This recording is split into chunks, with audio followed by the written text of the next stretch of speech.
Hi guys, Chris here back with the Redmi Note 7. Now, I'm just going to update you on a couple of things that I couldn't do in my review, and that is the battery life and charge times. So I have fully charged it with the 5-volt 2-amp charger that they give you in the box. It takes 2 hours and 9 minutes to fully charge, and that was from about 2 to 3% battery. That's all I had, because when I did my battery test, as I'll show you now, that's the result I got. So I just go over to my screenshot here, bring that up.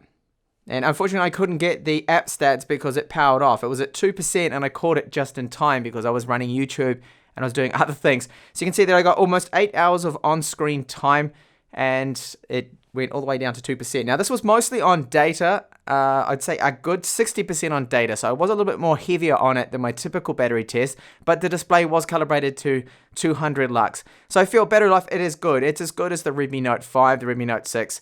Very good. You're going to get 2 days at least, and I think even up to 10 hours of on-screen time if you're on wireless, that is. So I had a few other questions that popped up. There were a lot of questions, yes, about the camera. Yeah, if you go over into the Pro mode, you do have this option right here. You can see at the top, so that's 48 megapixels. But what didn't come out correct in the end is that when you press this, if it works, that it's not an actual proper 48 megapixel shot. It's interpolated. And what that means is that it's not actually the proper resolution, the proper readout from the sensor that it's giving you. If you have a look into the information on the sensor, I think it's the GM1. Correct me if I'm wrong there. I think that's the Samsung sensor. Just off the top of my head here at the moment. It's not going to give you the readout like the Sony. Like the 48 megapixel Sony one can give you a proper 48 megapixel shot. So that's probably the one to go for if you want the 48 megapixels.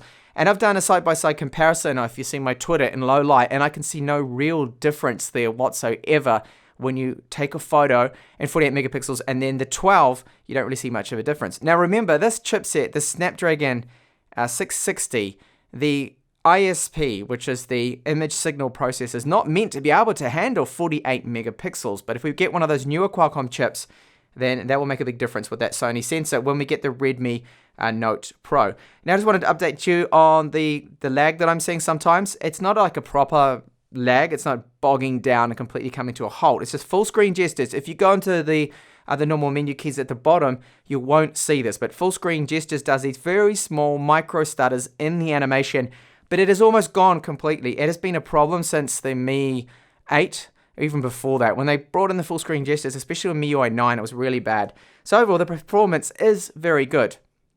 So I've had a lot of questions about notifications as well. You can see I've got some Twitter notifications here, WhatsApp notifications too coming through. I did have a problem with the WhatsApp and the Twitter not coming through. I have to open the app first and then the notifications come through. And even though I have in settings, I've pretty much given them all the permissions. You go into the permissions here. Auto start's an important one as well, so make sure you've got WhatsApp selected and Google Play and all that. And what I was having is still problems. Even though I got permissions, I think I gave WhatsApp pretty much everything here like I do with most Chinese mobile phones. On the global version, you're not going to have this problem, but I just noticed that they still don't seem to be pulling through properly. I don't know what I'm doing wrong, but when I went into the Twitter app, then it started to show up that I had 8, you can see their notifications, and the same goes there for WhatsApp. So there were more questions, a lot of people asking about, does it support camera API? You can see camera API level 3 here, which is good. This is great. It's not full, but it's level 3, and it's still giving us lots of options. As you can see, we're getting access to all of this. It doesn't give us access to the 48 megapixels, however, when you use Gmod. So this is Google's camera. I do have that installed. I'll show you the version of it, which is the one that is working, that you can get to work. It's the Pixel 3 one. And if I click on that, you can see this camera. And it just takes a second to load up. And now we see we've got all those options there. And everything seems to be working. So we've got their good portrait mode, just using the single camera. And doing the stitching works really well. I've taken a couple of samples with the camera, and it does look a little bit better, especially in low light. You can see right here, here's a sample. This is quick samples that I posted on Twitter as well.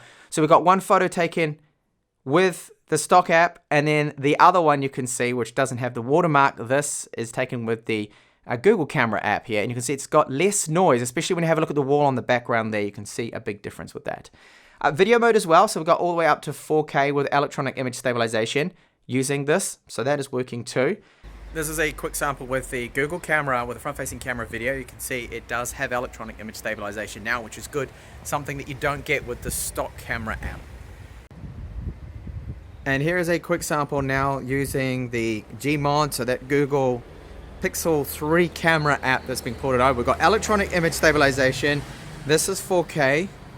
And it's not quite Google Pixel 3 smooth, but it's not bad. Considering the stock camera app that we get on the Redmi Note 7 does not support 4K footage at all. And if you use open camera, you can also get 4K. You can see it's doing a good job. The electronic image stabilization, I've got shaky hands. Now I have noticed that the focus still has problems now and then because it does not have that dual pixel phase detection autofocus like we get with the Redmi Note 5 AI. We'll try and do a comparison with both stock apps of the Redmi Note 7 versus the Redmi Note 5. But overall, this is great to have this 4K Google Pixel 3 camera app here with electronic image stabilization. If you go into the more settings, we do have the night sight. Okay, to me the night sight, it doesn't seem to be quite working correctly. Maybe it's not supported, but what's been happening is you take a photo and it really looks no different from just the normal photos. It's using the same shutter, the same ISO as well. So if I just take a quick photo, you got to hold it really still. Of course, this is not a good example. This is, of course, studio lights on and everything like that. I just want to show you that it's working. Front-facing camera works as well. It doesn't go all black like a lot of the GCam files that I was testing out, the APK files. It was just black and it wouldn't work. So that's one thing to bear in mind, that this version does seem to all be working to me in all the testing I've been doing. So that is really good. Now, there's been a lot of questions too about this, of course, the Redmi. This is the Redmi Note 5. I stole my wife's one here. You can see how pink on the back of it. And I really think between both of these, now a lot of people have been asking me which has got the better screen on them. Okay, I pointed out the screen that we do have the darkness at the top on this one, if you see my full review. You get a little bit of that comes in at the bottom too on the Redmi Note 5.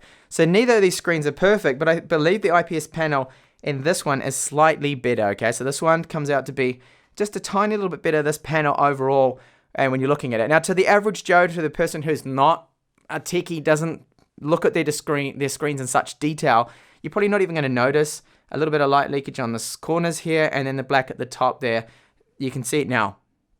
You can see it come in. And it's just really on white images are you going to see that. So a lot of people have been asking me about that. So normal kind of use, you won't see it.